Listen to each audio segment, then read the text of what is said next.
Hello, everyone. My name is William Westney, and I'm very grateful to MTNA for providing me with this opportunity to share my session in an online way. I'm recording this in the midst of the pandemic, and so I send everyone my very, very best wishes that you are all well and safe and everyone who's close to you. So this is my topic. Music teachers are not psychologists. We know we're not. And we're not pretending to be, but good counselors have learned simple skills that can help us as teachers, things that go beyond music. And let me say a little bit about where this topic came from. I remember when I first started teaching in college, this was in 1977, and I felt quite prepared with the musical things, the pianistic things, and I love teaching and explaining things to people and relating to them. But there came a day when one of my students, burst into tears in the middle of the lesson, sobbing, and had nothing to do with what we had just done. I knew that, but I had really no idea what I'm supposed to do about it, what would be appropriate, how do I behave, and so on. So I thought there's a lot of skills I don't have any training in that are important. And then years later, just for my own enrichment and my own curiosity, I took a number of university courses. I was already a professor myself in music, but I took some courses in counseling psychology. And I found them really quite amazing and wonderful and interesting. And many of the skills and the topics, I thought this is so applicable to music. So this is what is the background of my presentation. Well, the number one issue, and there's only really three that I'm going to cover. This is the biggest one, about trust. Because imagine you were a psychotherapist and you wanted to do some good work with your patients, of course, your clients, and they want you to help them. So all that's based on mutual trust.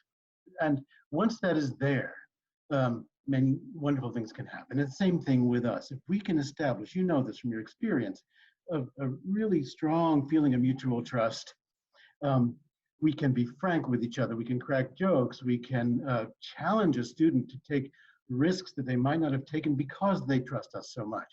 And because of the risk taking they're doing, exciting breakthroughs can take place. So it's so worth it. And yet, as crucial as trust is, it can also be very fragile and doesn't take much for it to shatter. And so it's important to think about it just in a general way as human beings. So counselors are advised to start by expressing warmth and cooperative intentions. You know, I'm so glad you're in my studio, and I really look forward to working with you together in a way that, you know, you mean it and they believe you. And so that's the verbal way to just say things and make sure that we say things that are encouraging. I'm sure we do that. One little sort of trick, I might call it, or an awareness, is it's really good to not only know our student's name and know how to pronounce it, but use it regularly. So, you know, if you say, well, you know, that's a nice thing that you just attempted to do, Anna. I like what you did, but could you try it this way? The fact that you've used Anna's name, her ears will perk up, and you feel receptive and connected in a sort of magical way when somebody uses our name.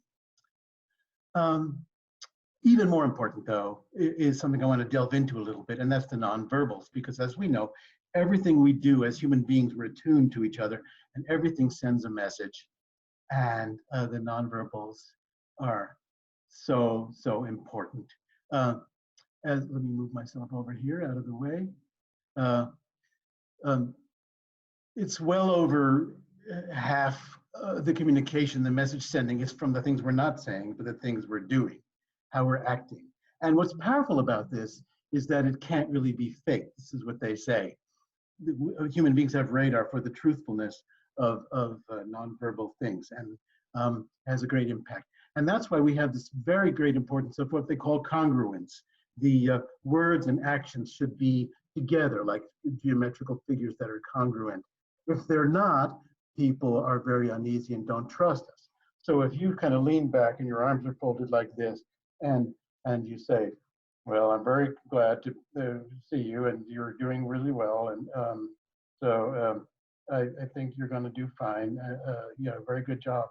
Well, nothing about my nonverbals is very convincing. In fact, it's going against against the message. Or it could be something like this, where you say, well, that was really good. It was so good. And now let's point out just a few things that will show you how it actually wasn't really very good at all. So, that's very confusing, the lack of congruence between words and actions, and it has to do with trust. Let's talk a little bit more in detail about nonverbal behavior, just a kind of a quick checklist. And it occurs to me that it's important to say that cultural norms are quite different about many of these things. In some cultures, people walk arm in arm down the street, they hug and kiss each other all the time, they like to touch each other, be very close. In other cultures, it's quite the opposite. You don't look people straight in the eye, you don't touch them very much at all, and there's a lot of personal space. So something to be aware of. It's not always about the person. But just like psychotherapists, we are dealing with two people in a room trying to understand each other and be good together and work together, sometimes in risky ways. So it's important. Facial expression, of course, is a key. Make sure it's varied and very expressive of what you're saying. Gestures can be frightening. They can be non-existent. They can be friendly. A lot of different things.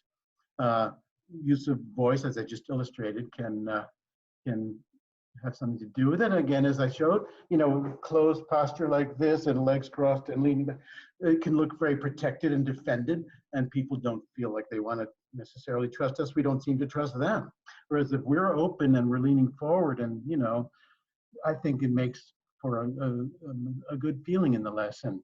This is something proxemics, they call it, near or far relation between two bodies.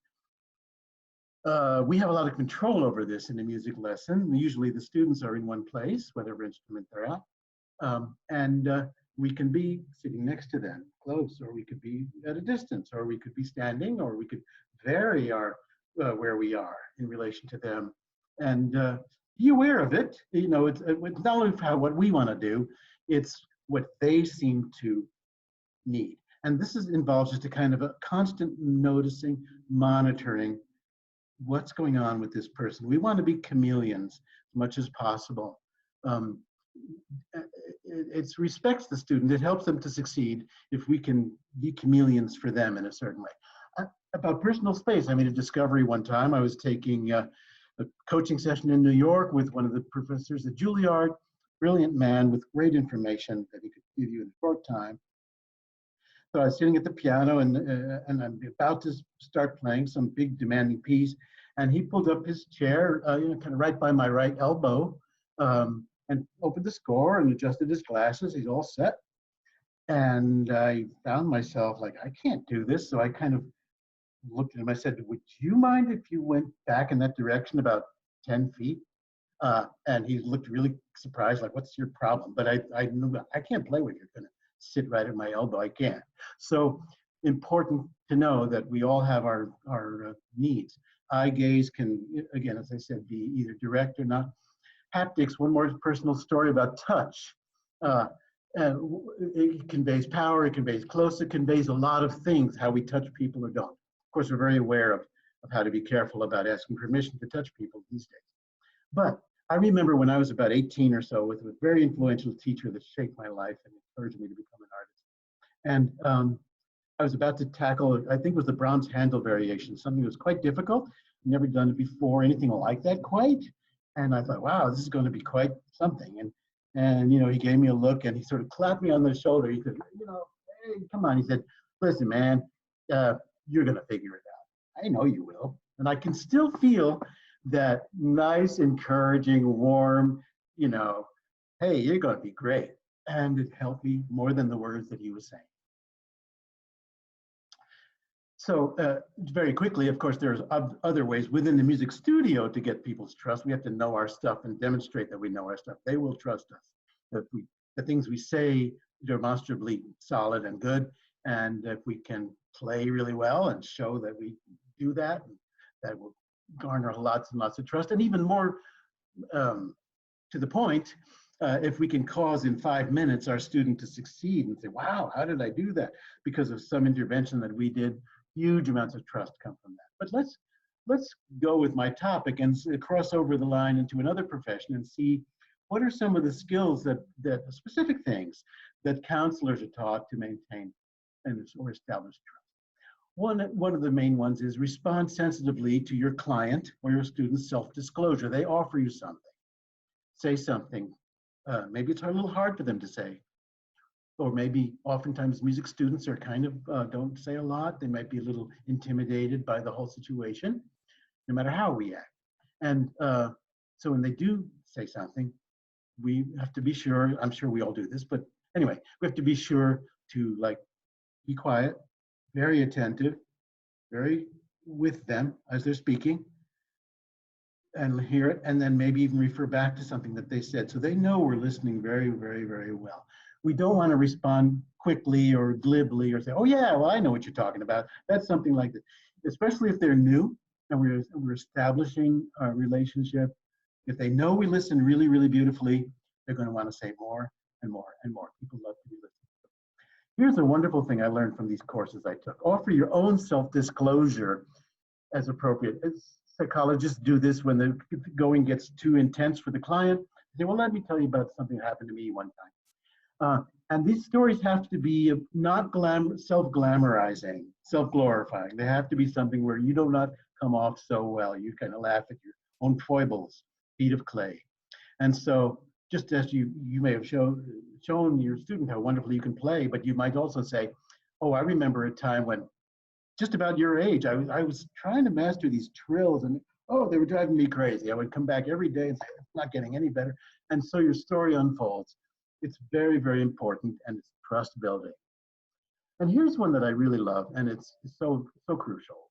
Pacing with the student through their personal energy. Now, let me be clear. This is not pacing of instruction like we normally talk about it, like sequencing different topics and how often will we do that and how do we proceed from one to the next.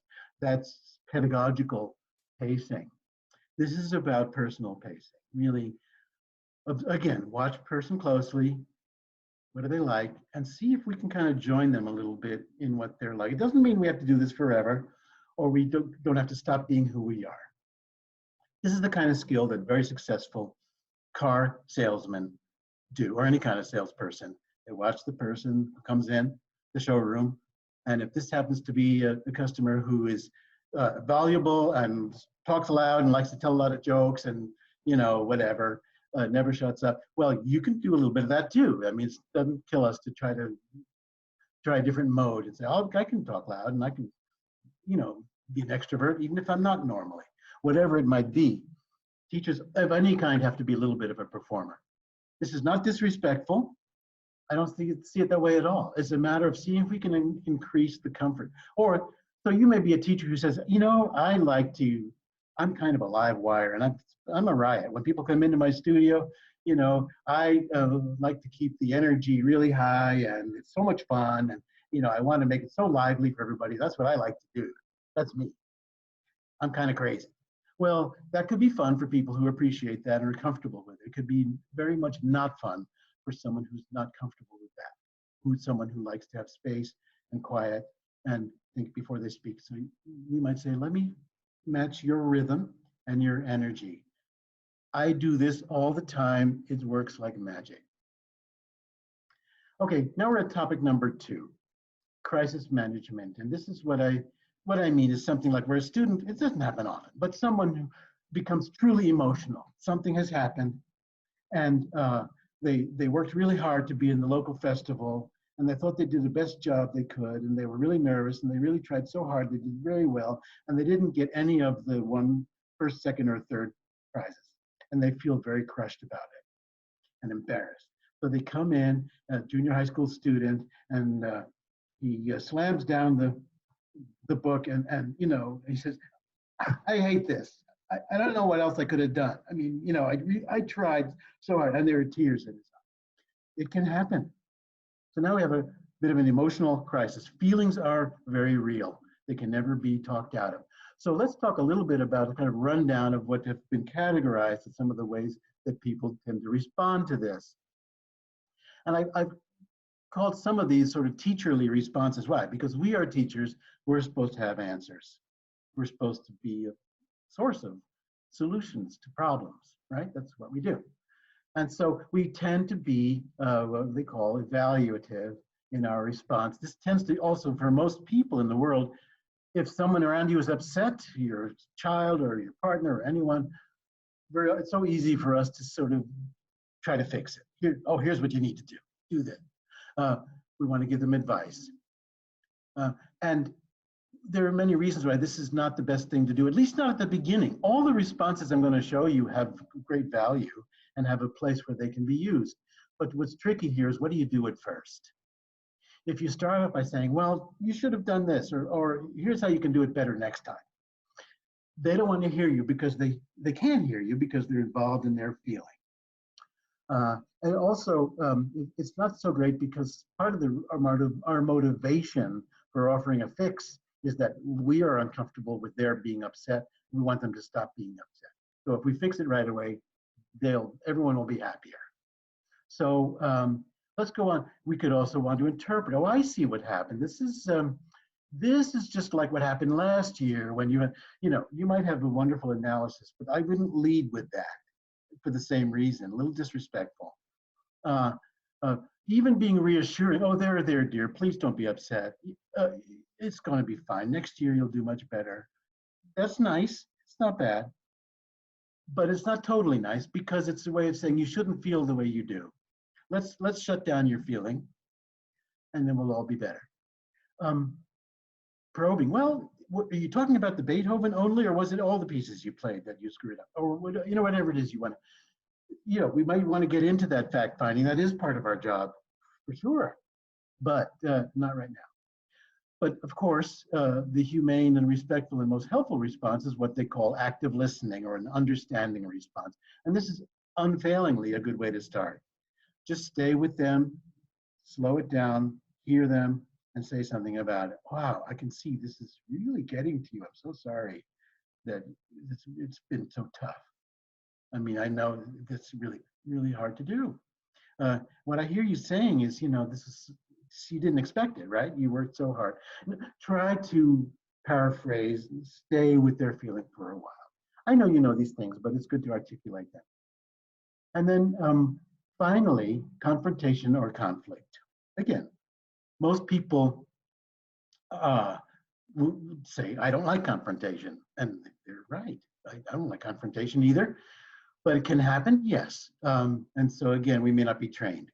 One of the most obvious examples I could think of was, what if your student week after week, they're kind of not coming through on the practicing, and they're still struggling with the same problem they had before.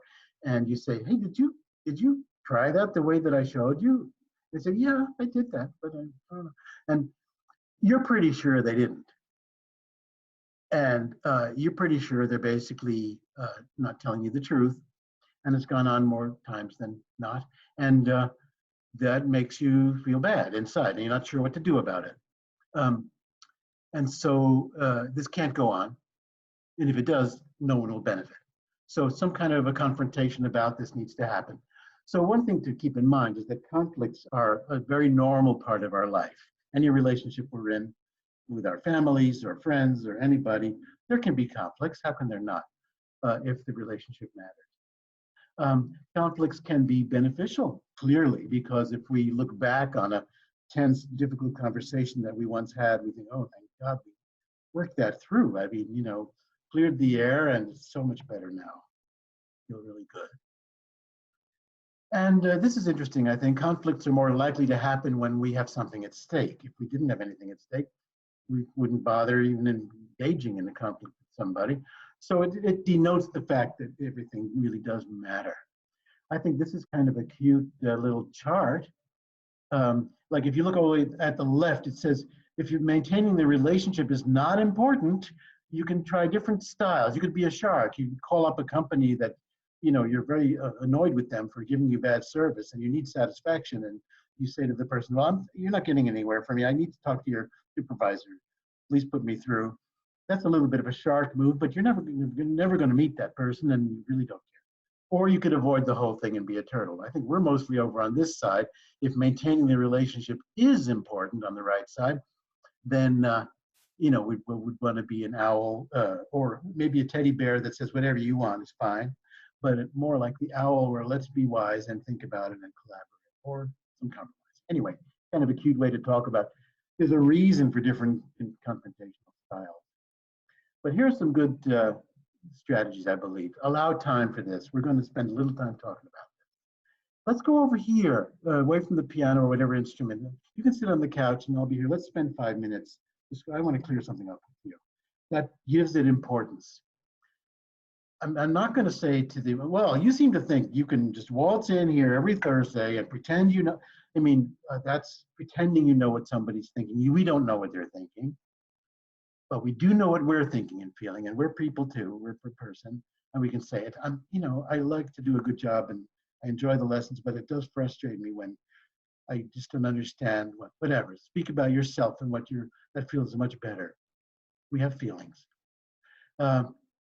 Try to avoid charged words. Feelings may be running high within us, but we shouldn't say, well, you never seem to pay attention when or I just think it's ridiculous that somebody with the amount of talent that you have, okay, but don't offer that. Instead, hesitant words is good, because the fact that we're having this confrontation is so strong that we're trying to clear it up. You can cultivate hesitant language. Is it possible that, or do you think it's possibly that what you're going through is this, or I don't know, but do you think maybe you and I could come up with something that actually is very, very powerful? So those are all my carryover ideas from the world of counseling. And so let me end by saying I look forward greatly to MTNA 2021. You all can be together and see each other. How sweet and wonderful that will be, like never before. I wish you all the best.